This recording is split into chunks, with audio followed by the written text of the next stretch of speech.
Welcome to the 2021 Heather Maddox Homes Client Appreciation Party. So obviously for the last 2 years, things have looked a little bit differently. We used to celebrate in person, but now I bring the party to your home. But today I'm actually gonna bring you into my home and we are gonna celebrate together. Well, if you're watching this, it's because you either bought, sold, or referred me a client that bought or sold in 2021. So thank you so much. I had a record-breaking year this year and I am so grateful for all of you. I truly would not have a business without people who trust me with these major purchases and sales. So thank you so much. So that's why we're all here. But you would have either received on your front porch or in the mail a Heather Maddox Homes cooler, and inside was all the fixings, all the pieces and parts to make a celebration board. So I am here today with Laura, and Laura is a charcuterie artist. She has a small business in downtown Renton where she makes these boards. She sells charcuterie boards in all different sizes, and she's gonna help us today. Yep. Gonna teach us how to do it. Charcuterie 101. So pour your wine into your tumbler and let's get started and learn how to make that beautiful celebration board that was on the front of the card. And then if you opened the card, all the ingredients that are in there should be in your cooler. We'll get started, and I'm learning too. So we're all gonna be doing this together, and then I wanna see your boards. So please post them. Yeah, please tag us. Yeah, tag us. And so anyway, thank you so much. Really appreciate all of you and can't wait to see what you create. Let's dive in. Okay. So how I always like to start my boards is I want to have a focal point. Okay. I want to have an anchor within my boards that I'm able to see. What are the sides of my boards? So in the picture we have on the right side, we have our honey. That's just hanging out there on the right side. This is local to the Renton area. They're actually from Maple Valley. Oh, awesome. So we have our honey here on the right side. Okay, down on the right side. And then we have this great fig jam spread that we're gonna put on the left side. So it really evens out that board, that we're able to have both sides, that we already have something that's visually appealing because it's balance each other out. Got it. Okay, so fig on the left. So then we have our left and right. So let's add our cheese, our Marin Brie. Marin is down in the Bay Area. Okay. So there's different ways that you're able to do this one. You can put it full on your board, just put it down in the middle, and it looks nice. You can also, if you want to not just have a circle, you can cut it up a little bit. So you can see it's beautiful on the inside. And you can just cut it up into little pieces. So you could have it kind of trailing along your board. Oh, that's pretty. Or you could have it as in the picture that is just one circle. So now let's grab our other cheese. So this is our Beecher's cheese. So they are also local. If you've ever been to Pike Place, you can actually watch them make the cheese. So that's really cool to get to watch them. So we're just going to make this one really easy. And we're just going to cut it down. So you have the triangle shape. Okay. And just start getting those pieces, and they'll slowly get larger and larger as you cut it down. Okay. Which you want. Yeah, which you want. It all to be different. Okay. So you get those different sizes. Depending on the type of knife that you have, it might crumble a bit because this is a really crumbly cheese. I kind of like it that it gets all those little crumbly pieces. So it just adds that fun texture on it. So I'll finish cutting this guy this up. one we maybe gave them, they might have extra, right? I think, yeah. So this was a really big block, so you may have extra or pile it up. Do whatever you want. So what I like to do when I start layering it in on my board is take that tallest piece first. So you have that tallest piece and just put that on the corner. So now you have that anchor that you can start building from. Okay. So take that tallest piece and then slowly just go down. That next piece, since it was a triangle, you have a couple sizes that might be about the same. Yeah. Kind of move that around. You might move your honey a little bit depending on how far you want it to go. I'm just going to keep mine that goes right to that honey. And then I'm going to take some of those smaller pieces and just take it and crumble it up. Okay. That's what this cheese wants to do anyway. So just crumble that on top of that a little bit, just to give that a little bit more texture in there along Pretty. with those little slices. Next up, we have our salami. Okay. So this is a bit of a drier salami. We have two types of salami. The other one we'll talk about later. But this one is also a local. This is Salt Lake Meats. Okay. They are up in the Fremont area.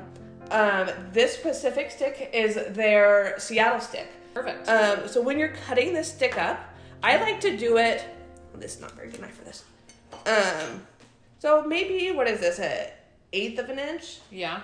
So around an 1/8 of an inch that you're able to get a good bite size. Okay. If you do too much more, then it's just a little bit harder to eat. Yeah. And since you want to pair it, this one is my favorite to eat with that Beecher's cheese. Okay. Because you have that really dry salami with the very flavorful and crumbly of the Beecher's. That is my favorite. This is like the perfect bite. Yep, that is my favorite. Of course, you're gonna eat already. I know. It's my board. It's my board. I'm not sharing it. You can, once you cut these guys up. Yep. So what you want to do is I want to take it and just put it alongside of that brie. So Okay. you can see already as I'm putting it on here how different those colors are. It really helps that pop of the salami. Yeah. As I'm putting it I along see. that brie. Yeah. There's such different textures, one being really creamy, one having that meat taste that Yeah. salami has. So next up, let's do our next salami. Okay. So this is Columbus salami. This is a lot moist. I know everybody hates that word. But it is not as dry of a salami as the Salt Lake salami. Okay. So what we're gonna do with these, I'm gonna show you 3 different ways to pull your salamis up. This is what everyone's been waiting This for. is what you're waiting the for. salami rose. You can see it on the picture, Yeah. but there's 3 different ways to do it. So Okay. the first one, we're gonna start with the rose, because everybody loves roses. So and we gave you this little cup to make it easier. So Yep. grab your little cup. exactly. So it's a lot easier than it looks. Just bear with me. So we're gonna take our first salami, Okay. and we're gonna fold it in half. I guess it's a hamburger and hot dog style. Doesn't matter when it's a circle. Yeah. So fold it in half. Okay. Do they still say that in school? I don't know. And then we're gonna take the next one, and we're gonna put it about halfway. So we're gonna take it, and so as you're going around the circle, each salami is gonna go halfway. So then we're gonna take the next one and just keep going I can around, already see it coming together. just slowly. And these salamis are my favorite to use in these cups because if you do it halfway, it fits exactly halfway all the way around. So when you have your first circle, then you're gonna start doing the same thing in that second circle. So you'll cover up those ends Yeah. and just put halfway all the way across, and then just start that process over. Do a half fold, put it in. Whoever you make this for, but I really appreciate You that you made a rose. made out a of rose salami. for them. And just keep going around the circle. Okay. As you get to the end, it will get a little bit more difficult. Yeah. What I'll do is I'll kind of take the ends and kind of twist it in my hands Okay. and then put it in there. That's So then you can unfold it when it's inside that rose. Okay. Oh my gosh, it's starting to come together. We'll get into Did it. And we got our salami roses. Salami roses. Cute. So Okay, so where's this go? let's stick that kind of toward the middle that we have now, and Yeah. to that right a little bit. So it pushes Ah, along see. Yeah. that salami. So we still have those 2 different types of salamis that are next to each other, but since their textures are so different, they just look really nice together. Great. So next type of folding. Okay. So I'm going to take my salami, Yeah. fold it in half like we Yeah. did before, but then we're going to do it again. Fold it in half, fold it in half. Easy peasy, so it's like a triangle, right? Yeah. So you can see it's kind of fans out. If you hold that bottom, Yep. folds out a little bit. So we're just going to do that over and over. And then hold them together. Yep, and hold it together. Fold it in half, fold it in the corner. And so we just have this fan that's going to slowly start growing. Fan fold. Fan fold. Oh, there we go. See, we're getting there. I need to copyright it before someone else takes it. Exactly. So then I'm going to take this and I'm going to take it and put it along that edge of my salami flour and just start putting it around that edge there. I'm gonna put this one here. Sorry. Yep. Then they can see you. So now I have that salami rose and the fan that's starting to go around it. Yep, I see that. And you can see And now that they're it's not gonna all fall apart. Oh, they didn't. and that's why when you hold them in your hand for that longer amount of time, it's kind of it teaches that salami to stay together. So then the next one, I don't have a name for this one either. We'll figure it out. Let's name it. Maybe a bow tie. Let's name it that. Oh. So we're gonna do our quarter folds. Fan fold, yeah. And then we're gonna do 2 fan folds. 2 fan folds, okay. And then we're going to put those fan folds together.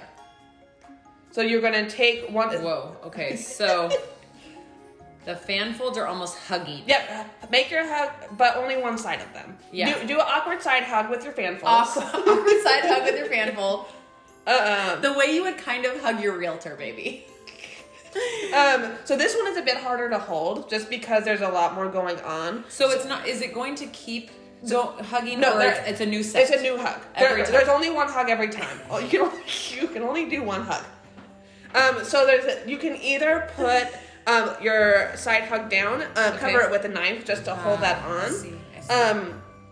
So that's what I tend to do, is I'll do a side hug. Oh my gosh, look how pretty it starts to look. So you have a couple different options of how you can do it. So I'm just going to take mine and kind of just push them in the end. And take some of that salami there that we have on the other side just to hold that in there. And then you just kind of pushed your salami up a little bit because it's always changing depending on... Yep. So that's the fun thing with this, and that's why I like to start with those anchor points, because you're able to start with something that it can move around a little bit, but it helps you be able to know, oh, this is what my board currently looks like. Yeah. And you have that point that you can look at it and say, oh, this is where I currently am. It would look really nice if this piece goes near it. This is a different type of texture. So let's put those different pieces together. Now we have 2 types of cheeses, 2 types of meat. So now what we want is crackers. So we want crackers to be able to really have something that little bit of crunch. You always want the crunch that's able to be a part of this. Partners Crackers, they're also local. They are based out of SeaTac. Okay. If you fly on Alaska Airlines, I believe that they partner with them as well. The little the fruit and cheese thing that you get at Alaska Airlines. So what we want to do with these is I'm just going to start a cracker river. Okay, so you're kind of stacking them. Yep, so, I'm taking them in my hand. So I have most of this package, and I'm just going to take them and just put it on it so they kind of fall over like a river. Okay, so maybe stack them first. Like this, right? Am I doing that right? Oh God, gosh. Okay, mine does not look like her river, but it's on there. So I'm gonna take this other package and put them on the top of my salamis. But with this one, instead of making it a river, I'm just gonna have those stand up. Just for that little bit of visual difference. Okay, I'm gonna do that too. So on one side, I have more of a river, and on the other, maybe like a canyon? I don't know. I need to stop coming up with metaphors. So now we have a really nice setup of all of our core items that you want on a charcuterie board. Yep. So now the fun part we're going to add in is just the little elements that give it that wow factor. So I'm going to start first with our almonds. They are based in the Seattle area as well. That's what I was looking for as I'm like looking at the package. I was like, where are they from? I believe they're up in SeaTac, or they're up in oh my gosh area. Those are so good. They're so good. Lemon rosemary. We have our dryer salt flake salami. I'm just going to take those and sprinkle my almonds on top. Just to give that little bit of visual difference. That you can still see that salami, but it has a little bit of texture on there. Got it. Then I'm going to take some, I have a little bit of room on top of my board. So we're just sort of filling space. Yeah, so that's what I like to do with my almonds. How I build my board is I don't want to see the board. On the edges, you'll be able to see the board, but overall, I really don't want to see that bottom.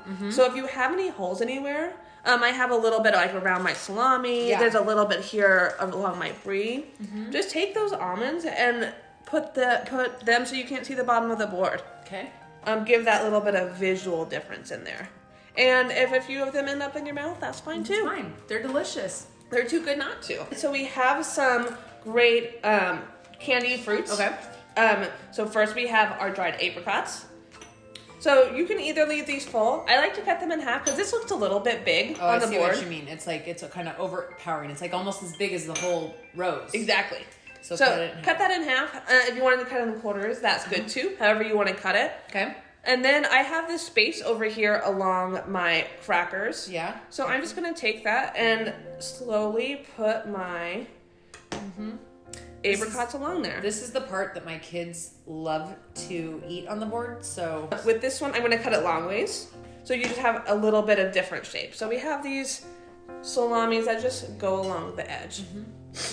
And then the last fruit that we have is our candied orange. These are so good. I'm totally addicted to these as well. Candied oranges. So hopefully you didn't already eat them and you still have them for your board.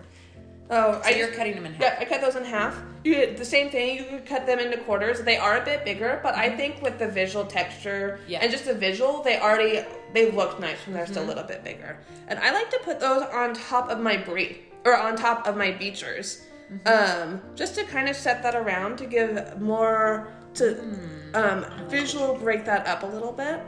Gotcha. So you have the orange rind that are going different ways. Maybe this one is shaped a little bit different. So you can have that beechers, that you have that good texture, and just add a little bit of the color pop with that as well. Yeah.